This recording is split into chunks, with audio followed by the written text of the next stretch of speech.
Hey, this is Will with LV Performance. Today what I'm going to show you is how to install lowering springs on your Z or G series car. This will be the same for 350 and 370Z, as well as a lot of the G series cars, the G35, G37, coupes and sedans. I'm sure there's a couple other cars in that category that fit in there, but specifically for these. It's a pretty straightforward install on these, nothing real crazy. So we'll go through and I'll give you a step-by-step on what it's going to take for you to do yours, to let you know if it's something that you feel like doing yourself or if you want to have them installed professionally. The first step we're doing on this one is we do have our car on the lift. You don't have to use a lift to do this job. It's just here, it's simpler to have it on a lift. So on each side, under the strut brace here, where the strut mounts actually come up through the body, there's a total of 3 12mm nuts that go onto the strut mount studs. So there's a 3 on this side, 3 on that side. You don't have to remove this strut bar. You can if you want to gain better access, but there's really no reason to. You can get in there with a 12mm wrench or a short socket ratchet. But there's nothing real crazy up here. I already took off one of the nuts here. I'm just going to loosen up the other ones, just leave them on there finger tight, and do that for both sides. And then we'll go ahead and go up with the car. We'll take off the front wheels, and then we'll start working on the rest of it underneath there. But also, once we do get ready, all we got to do is reach up in here and just finish threading them off by hand, make it real easy to drop the strut assembly out. Alright, so some of the differences you will see versus the 350Z versus the 370Z and the later G35 versus G37 is the primarily the lower control arm setups. They are very much different, but they are overall doing the same job. So later model cars, they have the one-piece control arm instead of the dual lower control arms like in the 350Zs and G35s. But as for the install, it's all relatively the same. One big notable difference as well as that is the difference in the sway bar lengths. I could get a light over here so you can actually see what I'm talking about. There we go. So that's the sway bar length setup. On 350Z and G35s, they have their own independent sway bar link. I mean, this is as well, that just goes to a small hole in the bottom of the forward control arm.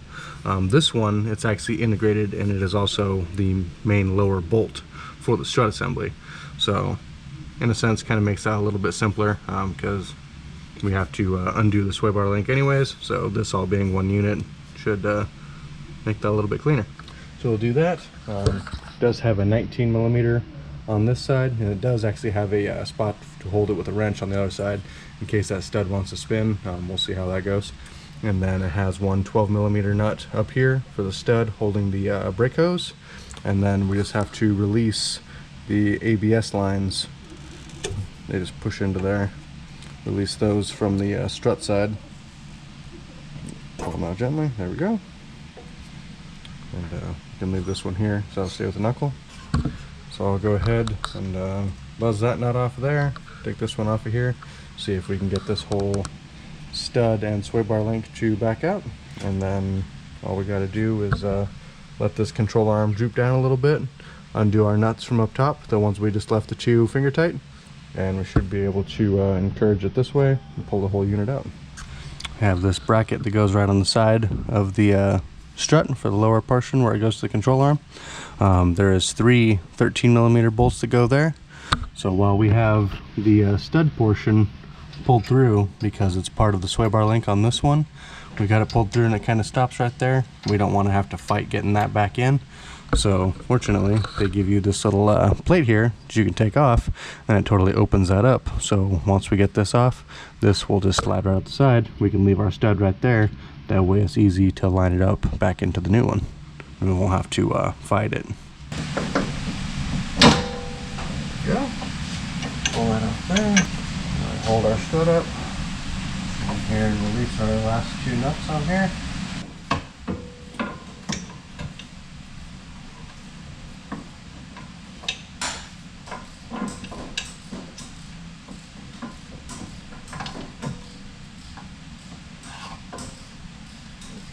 Brake hose there, be careful not to tug on that.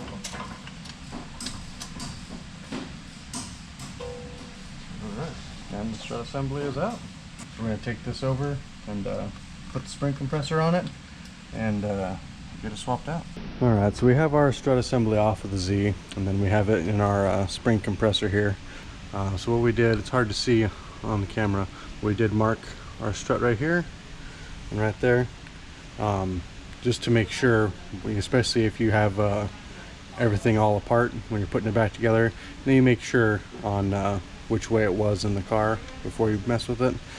Certain vehicles, the pattern on it can be off a little bit, or maybe just the alignment of it won't be quite right once you go to put it in there, and you got to mess with it and collapse the spring again and mess with the strut alignment with the spring. So always just go ahead and mark that.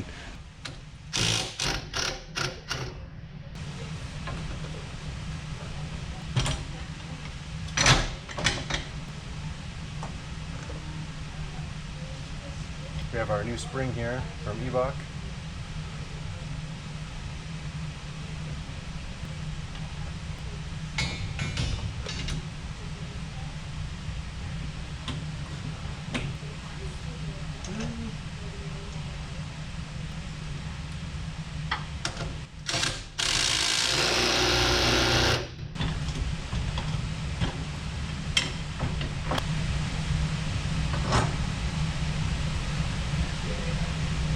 We're ready to install it in the car. Alright, I'll show you on this side how to reinstall the complete strut assembly. Get it up through here. We'll have to route it through the brake hose setup very carefully. Don't have to hit any of the ABS wiring. Move it out of the way. Wiggle, wiggle. A little more wiggle. A lot of wiggles. And from there. Do make sure you got your handy little strut gasket on there. Is that actually a gasket? No, that's actually for anti-rattle and just NVH, the noise, vibration, harshness. Keeps any squeaks out of there. Pull down on the knuckle. Hold shoulder length. And it's in.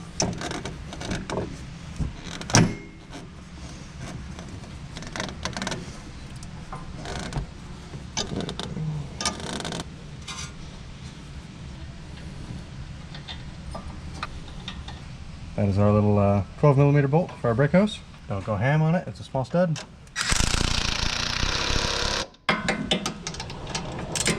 Don't go too insane because they're going into aluminum.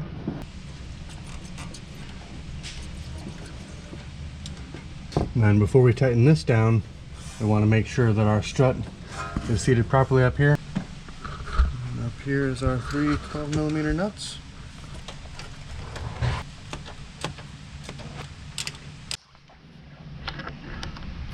Alright, so we got the 3 upper strut mounts tightened up, or the 3 nuts on the upper strut mount tightened up, and now we're going to put our bottom nut on the strut. Like I said, just make sure, get all this set up and aligned in there, but tighten these ones down first before you tighten this one, otherwise you can put extra bind on that upper mount.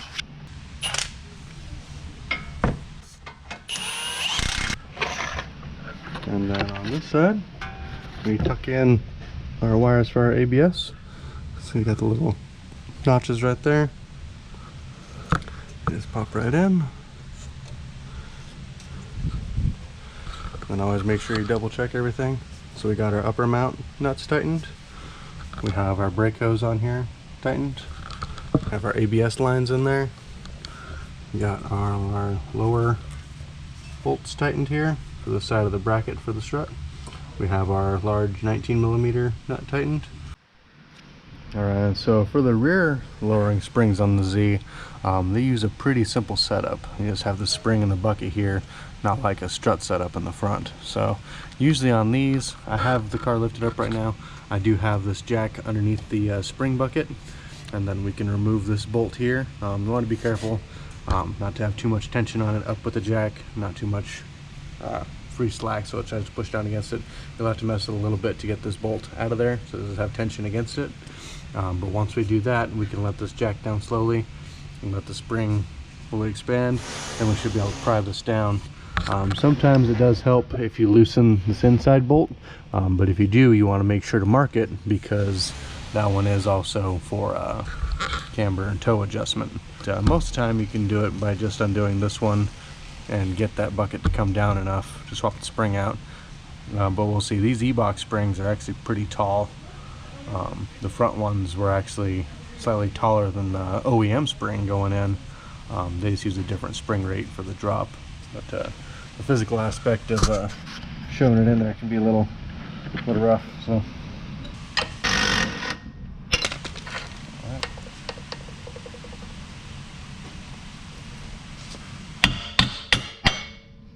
Little left tap there. It's already got all the tension off of it now. I have to actually remove the spring from there.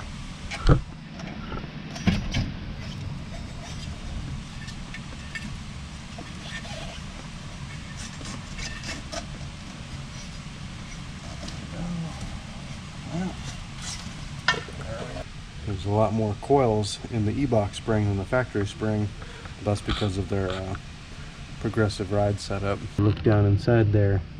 This does have to sit in the bucket the same way it was before. There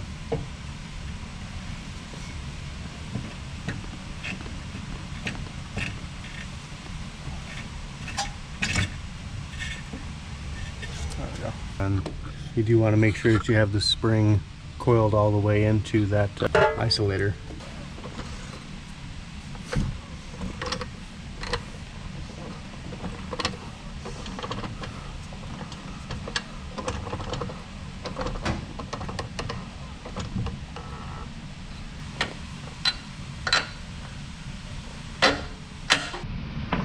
Slight amount of encouragement.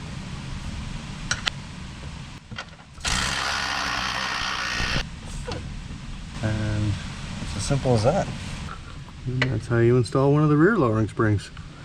It doesn't really get any simpler than that.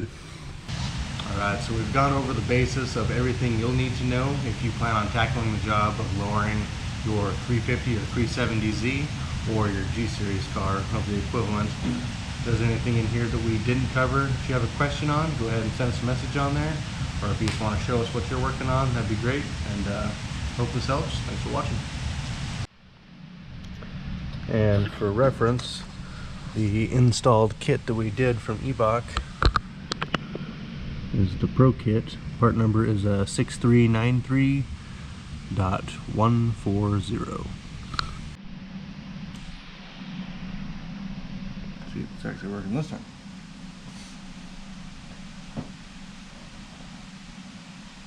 All I'm doing is seeing if I'm actually on the frame or not.